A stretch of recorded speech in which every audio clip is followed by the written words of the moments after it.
തടവുകാർക്ക് ലഹരി എത്തിച്ചു നൽകി എറണാകുളം സബ് ജയിലിലെ ജയിൽ വകുപ്പ് ഉദ്യോഗസ്ഥന് suspension. Assistant prison officer Shiraz ബഷീറിനാണ് സസ്പെൻഡ് ചെയ്തത്.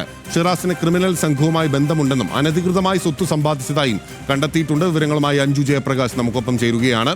അഞ്ജു, എന്തൊക്കെയാണ് ഇയാൾക്കെതിരെ ആരോപിക്കപ്പെടുന്ന കുറ്റങ്ങൾ? കണ്ടെത്തൽ, സസ്പെൻഷൻ എന്നിന്റെ അടിസ്ഥാനത്തിൽ.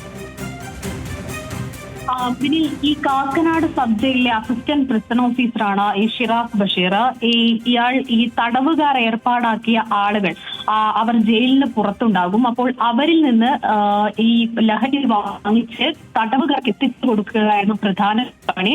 അതിന് ഇയാൾക്ക് പാരിതോഷികമായി പണവും ഉൾപ്പെടെയുള്ള കാര്യങ്ങൾ ലഭിക്കുകയും ചെയ്തിട്ടുണ്ടായിരുന്നു. ഇത് കൊച്ചി സിറ്റി രഹസ്യാന്വേഷണ വിഭാഗം അറിയുകയും അവർ പരിശോധന നടത്തുകയും ചെയ്തതോടുകൂടിയാണ് ഈ കാര്യം പുറത്തു വരുന്നത്. ജയിലിനുള്ളിൽ ഇത്തരം മയക്കുമരുന്ന് ഉൾപ്പെടെയുള്ള പല ലഹരി വസ്തുക്കളും എത്തിക്കുന്നത് ഇയാളാണെന്ന് കണ്ടെത്തിയതിനെ തുടർന്ന് ഇയാൾക്കെതിരെ അന്വേഷണം നടത്തുകയും ഇയാൾക്കെതിരെ report Kochi city DIG special report സമർപ്പിക്കുകയും ചെയ്തിട്ടുണ്ടായിരുന്നു.